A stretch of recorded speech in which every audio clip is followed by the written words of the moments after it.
أعوذ بالله من الشيطان الرجيم నేను శపించబడిన బహిష్కరించబడిన శైతాన్ నుండి రక్షణ పొందటానికి అల్లాహ్ శరణు వేడుకుంటున్నాను. مرج البحرين يلتقيان ఆయనే రెండు సముద్రాలను కలుసుకోవటానికి వదిలిపెట్టాడు.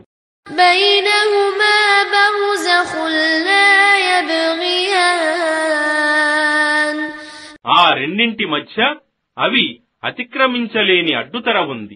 فبأي آلاء ربكما تكذبان